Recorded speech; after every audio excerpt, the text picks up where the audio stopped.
몇 년 전부터 인터넷상에서 유행하는 단어가 있습니다. 바로 호불호라는 단어입니다.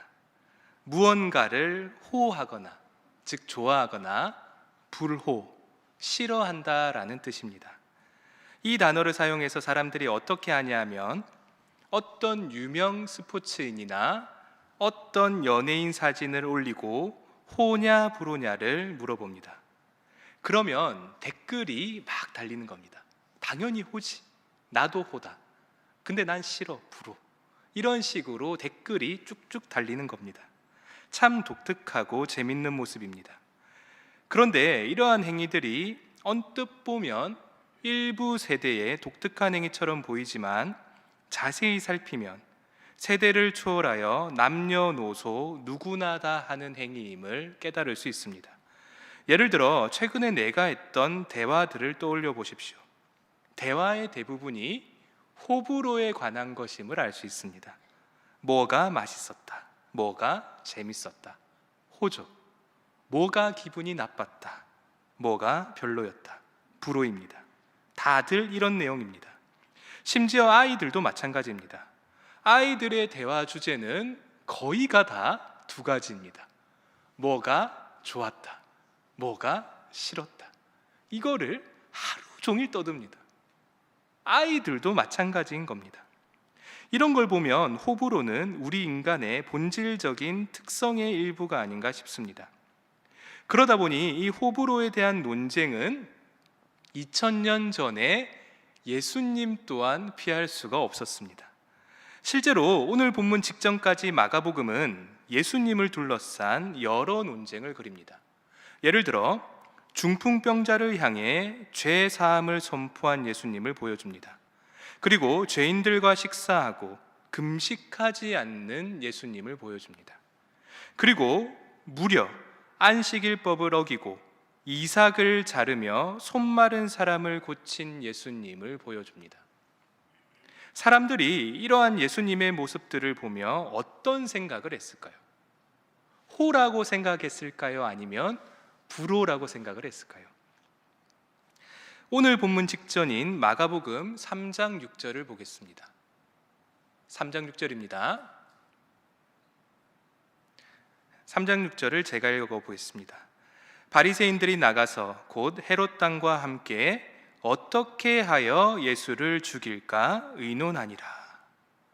바리새인과 헤롯 당이 예수님을 향한 엄청난 적의를 보여줍니다. 불호죠. 싫어하는 겁니다. 그렇다면 불호만 있었을까? 그것은 아닌 것 같습니다. 오늘 본문 3장 7절을 다 같이 한번 읽어보겠습니다. 3장 7절입니다. 시작. 예수께서 제자들과 함께 바다로 물러가시니 갈릴리에서 큰 무리가 따르며 아멘. 바리새인과 헤롯 당의 엄청난 적의에 예수님이 제자들과 함께 잠시 바다로 물러나셨다라고 합니다. 마가복음에서 바다는 단순히 갈릴리 호수를 지칭하는 단어가 아닙니다. 실제로 오늘 본문에서 예수님은 가버나움에 계십니다. 참고로 가버나움은 갈릴리 호숫가에 위치하고 있습니다. 이미 호숫가인데 다시 물로 갈 수는 없겠죠. 모순입니다. 그렇다면 마가복음은 무엇을 말하고 싶은 걸까? 마가복음 1장 16절과 2장 13절을 보겠습니다. 16절에 이렇게 나옵니다. 갈릴리 어디로? 해변으로 지나가시다가 시몬과 그 형제 안드레가 바다에 금을 던지는 것을 보시니 그들은 어부라. 예수님이 다른 어디가 아니라 바다에서 제자들을 만납니다. 그리고 2장 13절을 보겠습니다. 예수께서 다시 어디에 나가심에? 바닷가에 나가심에 큰 무리가 나왔거늘 예수께서 그들을 가르치시니라. 바다에서 가르침이 있습니다. 이처럼 마가복음에서 바다는 제자와 관련이 있고 가르침과 연관이 있습니다. 즉 바다는 제자와 가르침입니다. 이러한 의미를 지닌 바다로 예수님이 물러나십니다. 그러자 역시나 무리들이 모입니다. 마치 예수님의 제자가 되고 싶어하는 무리들처럼 보이며 마치 예수님께 가르침을 받고 싶어하는 무리처럼 보입니다. 그렇다면 이들은 어디서 왔으며 얼마나 모였을까요? 우리 마가복음 3장 7절에서 8절을 보겠습니다. 제가 한번 읽어보겠습니다. 예수께서 제자들과 함께 바다로 물러가시니 갈릴리에서 큰 무리가 따르며 유대와 예루살렘과 이두메와 요단강 건너편과 또 두로와 시돈 근처에서 많은 무리가 그가 하신 큰 일을 듣고 나아오는지라.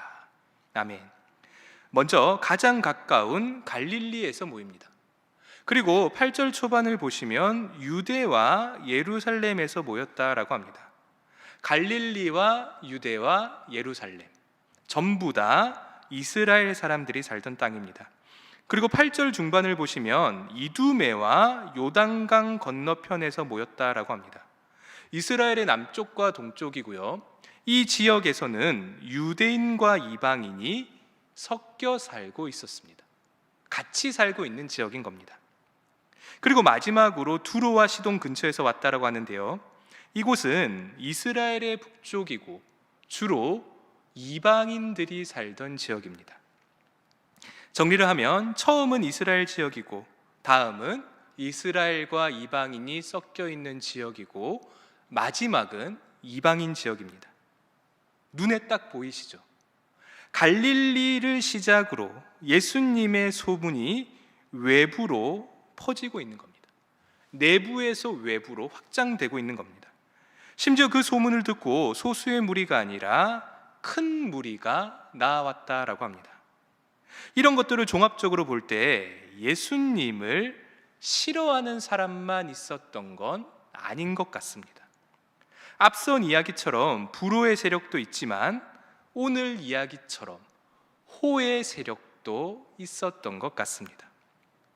자, 이렇게 예수님을 좋아하는 것처럼 보이는 무리가 다가오는데요. 과연 예수님이 이들을 어떻게 대하실까요?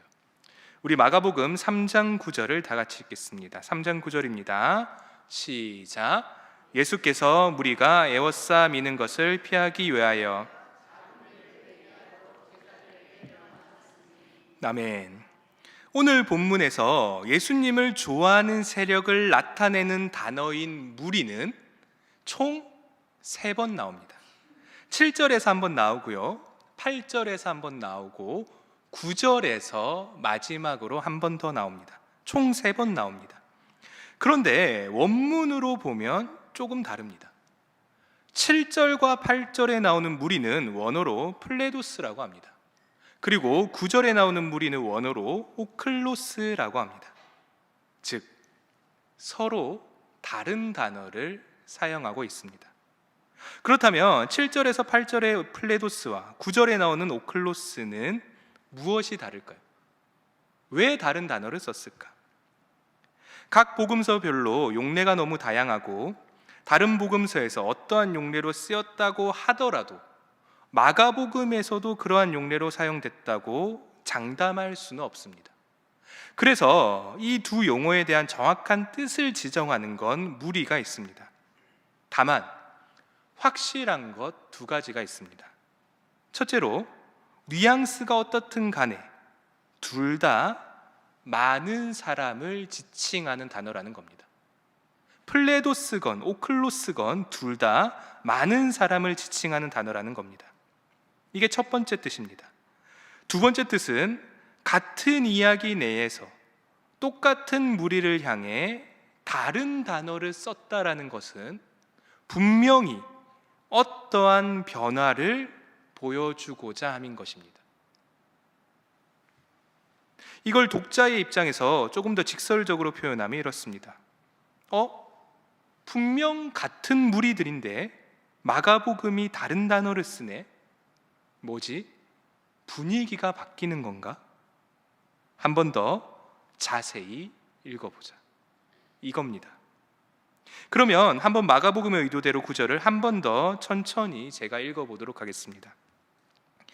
예수께서 무리가 에워싸 미는 것을 피하기 위하여 작은 배를 대기하도록 제자들에게 명하셨으니. 뭔가 이상하죠. 뭔가 이상합니다. 앞선 이야기에서 불후의 세력이 나오고 오늘 본문 초반에 호의 세력이 나옵니다. 그리고 구절이 나온 건데요, 흐름이 이상하죠. 아무리 봐도 흐름이 이상합니다. 오늘 본문에 나오는 거대한 무리는 분명 예수님을 따라 다른 어디도 아니고 바다로 나온 이들입니다. 제자를 자처하는 자들이고 가르침을 원하는 자들입니다. 바다잖아요. 바다로 나온 자들입니다. 그런데 우리 예수님이 이들을 피하십니다. 왜 피하실까요? 제자가 되고자 하는 자들인데, 가르침을 받고자 하는 자들인데 예수님이 왜 피하실까? 9절 초반을 한번 보겠습니다. 이렇게 나옵니다. 예수께서 무리가 애워싸 미는 것을 피하기 위하여라고 합니다. 애워싸 밀었다. 원어의 뜻은 거칠게 눌러서 본래의 모양이나 상태에서 벗어나게 만들다입니다. 거칠게 눌러서 본래의 모양에서 벗어나게 만드는 것입니다. 여러분, 오늘 본문의 무리는 분명 예수님을 만나기 위해 나온 사람들입니다. 그러나 그들은 예수님을 예수님 본래의 모습으로 두려고 하지 않습니다. 자신의 욕망대로 예수님을 짓눌러서 예수님의 본 모습을 잃게 만들고 있습니다. 그래서 예수님이 제자들에게 명하십니다. 작은 배를 준비하거라. 이 부분을 보고 독자들은 이런 생각을 합니다. 설마 예수님이 이 무리들을 두고 떠나시려나? 에이, 아니겠지. 그냥 어디 가실 데가 있어서 가시는 거겠지. 여러분은 어떻게 생각하십니까? 예수님이 왜 배를 타실까요? 마가복음은 어설프게 헛된 희망을 품은 독자들에게 쐐기를 박습니다. 우리 3장 10절을 다 같이 읽겠습니다. 3장 10절입니다. 시작. 이는 많은 사람을 고치셨으므로 병으로 고생하는 자들이 예수를 만지고자 하여 몰려왔음이더라. 아멘. 여러분, 예수님이 왜 배를 타십니까? 10절이 왜 탔다라고 합니까? 병으로 고생하는 자들이 예수를 만지고자 하여 몰려왔음이더라. 예수님의 제자가 되고자 함도 아니고 예수님의 가르침을 듣고자 함도 아닙니다. 예수를 만지고자 하여. 참 씁쓸한 장면입니다. 예수님을 만지면 혹 병이 나을까 하여 몰려온 무리였던 것입니다. 이 무리는 예수님을 마치 버튼만 누르면 내가 원하는 것이 나오는 신비한 자판기 취급을 한 겁니다. 이러한 모습을 오늘 본문대로 표현하자면 플레도스에서 오클로스로 변질된 무리들인 것입니다. 그래서 예수님은 작은 배로 피해버리십니다. 변질된 무리와 거리를 두시는 예수님입니다. 이걸 깨달은 순간 마가복음은 우리에게 한 질문을 던집니다. 너는 지금 이 자리에 왜 나와 있는가? 너는 지금 이 자리에 왜 있는가? 하나님의 아들이신 예수님을 똑바로 바라보기 위함인가? 아니면 너의 욕망을 채우기 위함인가? 참 심각한 질문입니다. 그리고 마가복음은 여기서 그치지 않습니다. 좀 더 고차원적인 질문을 던집니다. 이런 질문입니다. 만약 당신이 예수님을 똑바로 바라보기 위해 나왔다라고 주장한다면, 나는 아닙니다. 나는 똑바로 바라보기 위해 나왔습니다. 그렇게 주장한다면 다음 장면은 어떻게 생각하느냐? 다음 장면인 11절을 우리 다 같이 한번 읽어보겠습니다. 11절입니다. 시작. 더러운 귀신들도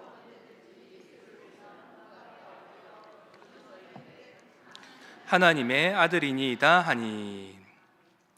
11절 초반을 보시면 갑자기 더러운 귀신이란 단어가 나옵니다. 직역을 하면 깨끗하지 않은 영들, 부정한 영들입니다. 참고로 여기 나오는 영이 원어로 프뉴마입니다. 성령할 때 그 영입니다. 즉 하나님이 주신 영이 아니라 뭔가 오염된 더러운 영이라는 뉘앙스입니다. 그런데 이들이 놀랍게도 다음과 같은 행동을 합니다. 11절을 한 번 더 보십시오. 더러운 귀신들도 언제, 어느 때든지 누구를 보면? 예수를 보면 어떻게 합니까? 그 앞에 엎드려 부르짖어 이르되 당신은 하나님의 아들이니이다. 먼저 어느 때든지입니다. 앞에 나온 무리들은 자신이 필요할 때만 나옵니다. 하지만 뒤에 나오는 더러운 영들은 어느 때든지 나옵니다. 그리고 둘째로 더러운 영들은 예수님을 보고 부르짖습니다. 부르짖다, 놀라움이나 공포로 인해 소리를 지르다입니다. 뭔가에 너무 놀라서 소리를 지르는 겁니다. 그러면 뭐에 놀라서 소리를 지르는 걸까요? 예수님의 진정한 정체를 깨닫고 소리를 지릅니다. 당신은 하나님의 아들이니이다. 너무 놀라는 겁니다. 앞에 무리들은 예수님을 그저 병을 잘 고치는 의사나 자판기 취급을 하는데, 더러운 귀신들은 무려 예수님의 정체를 깨닫고 소리를 지르고 있습니다. 정리를 하면 더러운 귀신의 고백은 어느 때든지 하는 고백이고 큰 소리로 외치는 고백이며 예수님의 정체를 정확하게 표현하는 고백입니다. 객관적으로 꽤 대단한 고백입니다. 그러면 과연 이러한 고백을 보고 예수님은 어떤 반응을 보이실까요? 우리 12절을 다 같이 읽겠습니다. 12절입니다. 시작. 예수께서 자기를 나타내지 말라고 많이 경고하시니라. 아멘. 예수님이 더러운 영들에게 경고하셨다라고 합니다. 원어로 에피티마라고 하는데요, 뜻은 꾸짖다입니다. 하나님이 악한 세력들을 굴복시키실 때 사용하는 단어입니다. 즉 예수님이 더러운 귀신들을 굴복시키시며 꾸짖으셨던 겁니다. 그리고 그냥 꾸짖은 게 아니라 굉장히 많이 꾸짖습니다. 그리고 12절 초반을 보시면 예수님이 귀신을 꾸짖으면서 금하신 행동이 있는데요, 12절 초반을 보십시오. 예수께서 어떻게 하셨다? 자기를 나타내지 말라고 많이 경고하시니라. 나를 나타내지 말라, 내가 하나님의 아들이라는 고백을 하지 말라는 겁니다. 여러분, 정말 놀랍게도 예수님은 그들의 대단한 고백이 잘못된 고백이라고 하시며 그들의 고백을 막고 계십니다. 그렇다면 과연 그들의 고백은 무엇이 잘못됐을까? 먼저는 그들이 더러운 영이기 때문입니다. 그들은 영적인 존재이기에 예수님을 알아보기는 합니다. 하지만 그들은 예수님을 따르는 세력이 아닙니다. 깨끗한 영이 아니라 더러운 영이죠. 그래서 예수님은 그들에게 예수님을 고백하지 못하게 하신 겁니다. 알아보면 뭐합니까? 예수님의 편도 아닌데 쓸모없는 고백인 것입니다.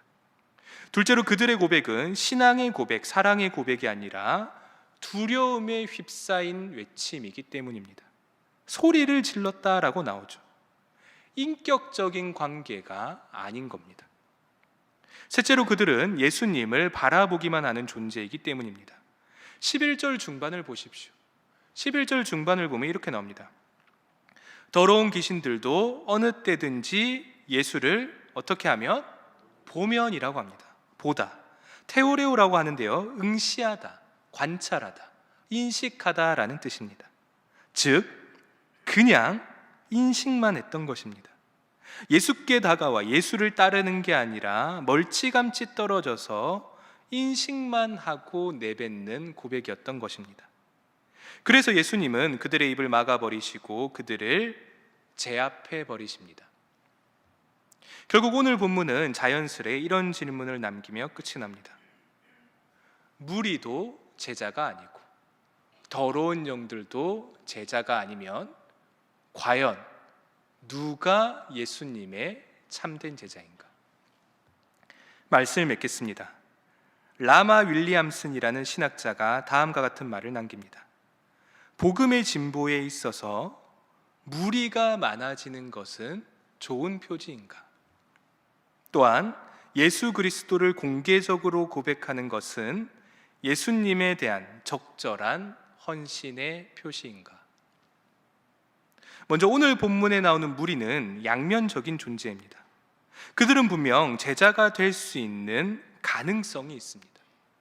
가능성이 있었습니다. 그러나 그들은 한순간에 플레도스에서 오클로스, 즉 예수님과 관련이 없는 세상의 무리들로 변질이 됩니다. 이는 우리 또한 마찬가지입니다. 우리가 우리의 욕망으로 예수님을 일그러뜨리고 있는 건 아닌지 고민해 봐야 하는 것입니다.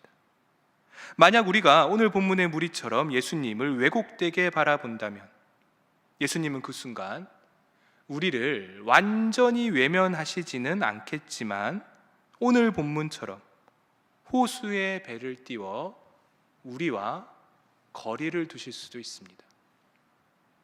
그렇다면 둘째로 예수님을 왜곡해서 바라보지 않고 하나님의 아들로만 바라보면 될까? 그것 또한 아닙니다. 분명 오늘 본문에 나온 더러운 귀신들은 놀라운 고백을 합니다. 당신은 하나님의 아들이니이다. 하지만 예수님은 그들의 입을 막으시고 엄히 혼내십니다. 왜 그렇습니까? 왜 그렇습니까? 고백하는 자가 예수님을 따르지 않으면 아무런 의미가 없기 때문입니다. 예수님을 따르지도 않고 예수님을 사랑하지도 않고 예수님을 바라만 보고 있는데 당신은 하나님의 아들입니다가 무슨 의미가 있겠습니까? 아무런 의미가 없는 겁니다. 오히려 그 말을 내뱉는 것 자체가 스스로를 속이는 거짓말이요, 기만인 것입니다. 스스로를 속이는 거짓말이요, 타인을 속이는 기만인 것입니다. 왜냐하면 정말로 그렇게 믿는다면, 예수님이 정말로 하나님의 아들임을 믿는다면 예수님을 따라가며 예수님을 사랑하고 예수님과 동행하며 살아갈 것이기 때문입니다. 여러분, 이런 의미에서 신앙의 성장은 나의 모습을 용기 있게 바라보며 진실을 직면하는 것에서부터 시작합니다. 이게 쉬워 보이지만 실제로 해보면 굉장히 어려운 일입니다. 왜냐하면 진실을 직면하기 위해서는 내가 당연하다고 믿어오는 것들이 어디서부터 왔으며 내가 왜 그런 믿음을 가졌는지 하나하나 점검해 보는 시간이 필요한데, 그런 시간을 가지며 솔직한 내 위치를 파악하면 정말 발밑이 무너지는 기분이 들기 때문입니다. 내 인생이 흔들리는 기분이 드는 겁니다. 그래서 진실을 직면하는 게 참 힘든 일입니다. 하지만 그럼에도 불구하고 언젠가는 지나야 하는 지점입니다. 이걸 오늘 본문과 관련하여 표현하면 알고 보니 내가 오늘 본문에 나오는 무리일 수도 있는 겁니다. 알고 보니 내가 오늘 본문에 나오는 무리였던 것입니다. 또는 내가 예수님에 대한 진실을 알고 있고 다른 교인들보다 우위에 있다고 평생 생각해 왔지만 알고 보니 오늘 본문에 나오는 깨끗하지 못한 영들과 마찬가지의 상황일 수도 있는 겁니다. 사랑하는 신일의 성도 여러분, 이번 한 주 동안 우리가 우리 스스로에게 질문해 보길 바랍니다. 내가 왜 교회에 나오는가? 이 질문을 참 많이 해봤습니다. 너가 지금 목회자의 길을 가고 있는데 너는 왜 목사로 존재하고 있는가? 왜 예배를 드리고 있으며 왜 교회를 섬기고 있는가? 그리고 예수님은 하나님의 아들이라는 고백이 나에게 무슨 의미가 있는가? 그게 진정으로 나에게 무슨 의미가 있는가? 이런 질문을 해보며 나의 모습을 직면하고 고민해보는 한 주가 되길 진심으로 소망합니다. 다 같이 찬송가 459장을 함께 부르겠습니다.